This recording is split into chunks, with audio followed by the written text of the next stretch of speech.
ইউক্রেনে যুদ্ধবিরতির জন্য রাশিয়ার প্রেসিডেন্ট ভ্লাদিমির পুতিন রাজি আছেন। দেশ জুড়ে তোলপাড়। ওয়ালটন ফ্রিজ কিনে আপনিও হয়ে যেতে পারেন মিলেনিয়ার। তবে এর সঙ্গে শর্ত জুড়ে দিতে চান তিনি। শেষ পর্যন্ত কি কি শর্ত দেবেন এবং সেগুলোর পর শান্তি চুক্তির বিষয়টি কি দাঁড়াবে সেটি নিয়েই নানান প্রশ্ন ঘুরপাক খাচ্ছে সকলের মনে।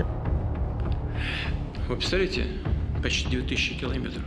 মঙ্গলবার সৌদি আরবের জেদ্দায় অনুষ্ঠিত বৈঠকে যুক্তরাষ্ট্রের দেওয়া ৩০ দিনের যুদ্ধবিরতির প্রস্তাবে রাজি হয় ইউক্রেন। এ ব্যাপারে নিজের মতো জানাতে গিয়ে শর্তের কথা বলেছিলেন পুতিন। বৃহস্পতিবার ১৩ই মার্চ পুতিন শর্তও দিয়েছেন যে যুদ্ধবিরতির জন্য সংঘাতের মূল কারণগুলো সমাধান করতে হবে, সেই সঙ্গে অনেক গুরুত্বপূর্ণ বিষয়ের বিশদ সমাধান করতে হবে। Прекратить боевые действия.